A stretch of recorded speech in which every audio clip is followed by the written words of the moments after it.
अस्सलाम वालेकुम एवरीवन और वेलकम बैक। हम लोग लास्ट टाइम फाइनेंशियल स्टेटमेंट्स की बात कर रहे थे और हमने इनकम स्टेटमेंट की बात की थी, बट फैज़ ने बताया था हमें कि दो और स्टेटमेंट्स होते हैं जो कि बहुत इंपॉर्टेंट होते हैं। बैलेंस शीट होता है और कैश फ्लो स्टेटमेंट होता है। तो इस वीडियो में हम बैलेंस शीट के बारे में बात करेंगे और एक ओवरव्यू देंगे आपको। बैलेंस शीट वैसे बहुत बड़ी होती है, बट इतनी अंडरस्टैंडिंग हो जाएगी आपको कि आप समझ सकें कि कॉन्सेप्चुअली क्या है। तो फैज़, ओवर टू यू। आप बताएं बेसिक टर्म्स में बैलेंस शीट होती क्या है। बिल्कुल। सो बैलेंस शीट एक फाइनेंशियल स्टेटमेंट है जिसमें फ्रॉम द नेम आपको थोड़ा बहुत समझ में आना चाहिए कि ये बैलेंस के बारे में होता है। सो बैलेंस तीन चीज़ों का देख रहे होते हैं। ये एक होता है असासे एसेट जो हैं आपके, वो बैलेंस कैसे हो रहे हैं अगेंस्ट लाइबिलिटीज़ और इक्विटी। अब इन तीनों चीज़ों की हम बात करेंगे डिटेल में, लेकिन सिंपल जो आपको एक इक्वेशन याद करने की है वो ये है कि assets is always equals to liabilities plus equity. ठीक है।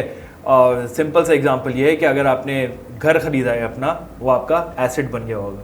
उसमें आपने अगर डाउन पेमेंट की होगी वो आपकी इक्विटी है, आपका अपना पैसा है, और जो आपने अगर लोन लिया होगा वो आपकी लाइबिलिटीज़ में चला जाएगा। लेकिन इसकी और थोड़ी डिटेल में बात करते हैं ताकि और थोड़ा समझ में आए। परफेक्ट। तो पहली चीज़ से स्टार्ट करते हैं। सही है कि एसेट्स, ये आपने बताया, तो एसेट्स क्या क्या चीज़ें हैं। मेरी जो अंडरस्टैंडिंग है एसेट्स, एक पर्सनल लेवल पे एसेट्स हो सकते हैं आपके, क्या कहते हैं, जो मेरे पास गाड़ी है, जो मेरे पास घर है, तो ये सब तो मेरे अपने पैसे से लिया हुआ है। तो इसकी इक्वेशन किस तरह बनेगी? बिल्कुल। अब इसको हम कंपनी लेवल पे ले जा लेते सही हैं फिलहाल के तौर। अगर आप कंपनी को देखें और कोई मैन्युफैक्चरिंग कंसर्न है फॉर एग्जांपल, तो उसके पास बड़ी फैक्ट्री होगी। वो अगर कुछ मैन्युफैक्चर करता है, वो फैक्ट्री जो है फिक्स्ड एसेट कहलाती है। हम इसमें थोड़ी सी डिफ्रेंशिएट अभी करना शुरू करेंगे, लेकिन दो तरीके के ब्रॉडली एसेट्स होंगे। एक फिक्स्ड नॉन करंट एसेट्स कहलाते हैं और एक होते हैं करंट एसेट्स जो कि थोड़ी शॉर्ट टर्म के उसमें आते हैं। इनको डिफ्रेंशिएट करते हैं लिक्विडिटी के बेसिस पे। ठीक है। अब लिक्विडिटी क्या होती है? Liquidity is ease of conversion to cash. कितनी आसानी से मैं फॉर एग्जांपल अगर मेरे पास स्टॉक्स पड़े हुए हैं, मैं उसको कितनी आसानी से कैश में कन्वर्ट कर सकता हूँ, वर्सेस अगर मेरे पास फैक्ट्री है जिसमें इक्विपमेंट डाला हुआ है, लेबर चल रही है, उसको कैश में मैं कितनी आसानी से कन्वर्ट कर सकता हूँ। तो ये थोड़ी सी डिफ्रेंशिएशन। तो अगर मैं इसको रिकैप करूँ, सही है, तो आप बोल रहे हैं कि जो चीज़ जल्दी से कैश में कन्वर्ट हो वो भी बैलेंस शीट में आती है। उसको क्या कहते हैं यहाँ पे? Current asset. सही है। और जो चीज़ मुझे टाइम लगे, जिस तरह फैक्ट्री है, सही है, उसमें मुझे टाइम लग रहा है कि मुझे अगर बेचना है तो वो ज़्यादा टाइम लगेगा और कैश आने में, उसको हम क्या बोलेंगे?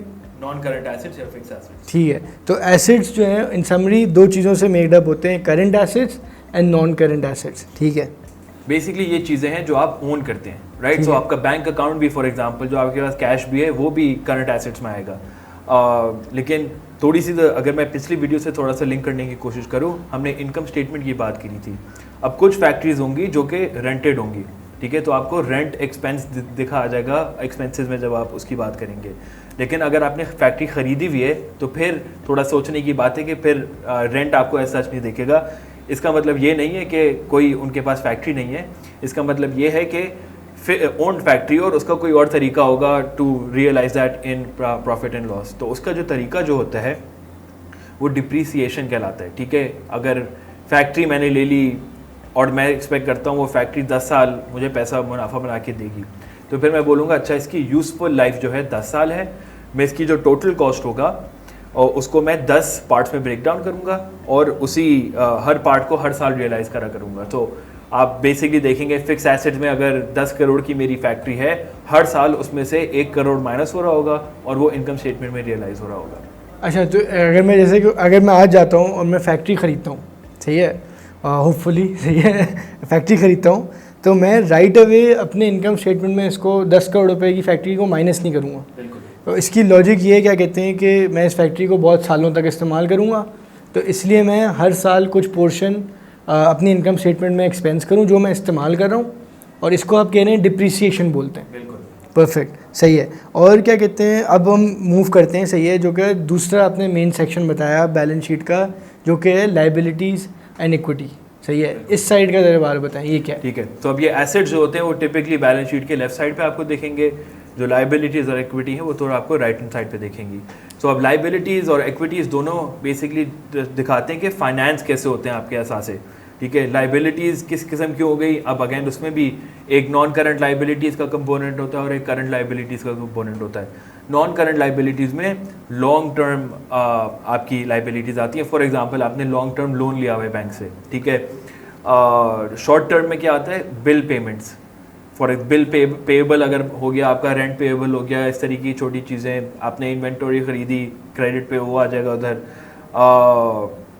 तो इसको समझने का जो बेसिकली तरीका होना चाहिए वो ये है कि आपने महीने में बिजली यूज़ की, ठीक है, बिजली का आपको महीने में यूज़ करते हैं लेकिन बिल एंड में आता है, सही है। जब वो बिल आता है वो बिल पेएबल बन जाता है जो आपकी करंट लाइबिलिटीज़ में आ गया। जब आप उसको पे कर देंगे which will probably be later, तो फिर वो बिल पेएबल ख़त्म होके आपकी फिर एसेट्स कैश कम हो जाएगा और इस तरह एडजस्टमेंट हो जाती है। अगेन हमें अकाउंटिंग की टर्म्स में इतना पढ़ने की ज़रूरत नहीं है, बस मोटी मोटी पता होना चाहिए कि लाइबिलिटीज़ ओवरऑल क्या होती हैं। सो ये सेम कॉन्सेप्ट है जो हमने एसेट साइड पे ही पढ़ा कि कुछ एसेट्स हैं जो कि फ़ौरन मैं कैश में कन्वर्ट कर सकता हूँ, वो मेरे करंट आपने बताया एसेट्स होते हैं, और जो 1 साल के बाद या जितने लंबे अरसे में वो नॉन करंट एसेट। इसी तरह मेरी कुछ लाइबिलिटीज़ हैं जो कि मुझे अगर किसी को 2 महीने बाद पैसे रिटर्न करने हैं, अपने वेंडर को पैसे देने हैं, तो वो क्या कहते हैं, मेरी करंट लाइबिलिटी हो गई। और अगर मैंने बैंक से ये 10 करोड़ की फैक्ट्री लेने के लिए कोई उधार लिया हुआ है तो वो मेरी लॉन्ग टर्म में मुझे उसको पे बैक करना होगा। तो इसमें करंट और नॉन करंट में दोनों साइडों पे फ़र्क जो होता है वो 1 साल की ड्यूरेशन पे होता है। अगर 1 साल के अंदर अंदर कुछ ना कुछ कैश में कन्वर्ट होना है वो करंट होगा, अगर उससे ज़्यादा टाइम लगेगा तो नॉन करंट होगा। आखिरी जो कंपोनेंट है इक्विटी का, वो बेसिकली आपने अपना पैसा जो लगाया हुआ है या फिर इन्वेस्टर का जो पैसा लगा हुआ है वो आपके इक्विटी में आता है।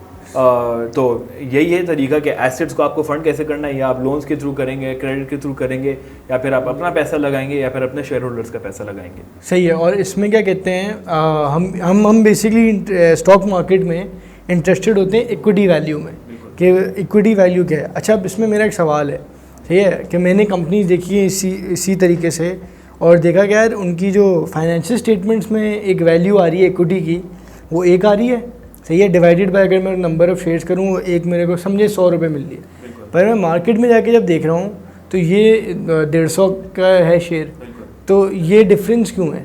तो अब ये हमें वैल्यूएशन एक्सरसाइजेज में पढ़ना नहीं है, and we don't have to get into that detail, लेकिन ये फ़र्क जो होता है बुक वैल्यू ऑफ इक्विटी जो आपको बैलेंस शीट में, अकाउंटिंग स्टेटमेंट में दिख रहा होगा, और मार्केट वैल्यू ऑफ इक्विटी, ठीक है। अब मार्केट वैल्यू क्या होगी कि अगर जो मार्केट जो है वो 1 रुपये को 1.5 रुपये पे वैल्यू कर रही है, कि बोल रही है अच्छा अभी इसकी बुक वैल्यू 1 है लेकिन हमें लगता है 1.5 होनी चाहिए, तो it's just a matter of growth, future क्या एक्सपेक्टेशन है, उसकी एक्चुअल वैल्यूएशन कितनी होनी चाहिए। आप कोरंगी का प्लॉट देख रहे हैं फॉर एग्जांपल कराची में, हो सकता है उसने जब ख़रीदी हो वो 10 करोड़ की ख़रीदी हो, आपने जैसे बोला, लेकिन अब जाके 30 साल बाद उसकी वैल्यूएशन जो है कोई 30 करोड़ हो गई, तो 3 गुना बढ़ गई। अब वो बैलेंस शीट पे कभी कभार आप रिवाइज करते हैं, बुक वैल्यू को मार्केट वैल्यू पे लेकर आते हैं, लेकिन more often than not what you will see is book value in the balance sheets. Perfect. तो गाइज ये हमारा एक सेशन ख़त्म हुआ बैलेंस शीट का, सही है। अब हम इसमें बहुत डेप्थ में नहीं गए, सही है। गोल इज़ कि आप इसमें से रिकैप करें। मेन चीज़ जो है assets is equals to liabilities plus equity, ठीक है, कि मैंने कोई चीज़ ख़रीदनी है, उसको मैंने कहीं से फ़ंड करना है। अब वो मैं उधार लेके भी फ़ंड कर सकता हूँ, वो मैं शेयर होल्डर बन के खुद अपना पैसा, और इसमें दूसरे लोग भी शेयर होल्डर हो सकते हैं जब मल्टीपल लोगों को मिलके शेयर होल्डर फंड करते हैं। तो ऑन दैट नोट सही है, हम ये इस ओवरव्यू को ख़त्म करते हैं और हम नेक्स्ट वीडियो में जाते हैं जिसमें हम बताएंगे कैश फ्लो स्टेटमेंट के बारे में बात करेंगे। Thank you guys.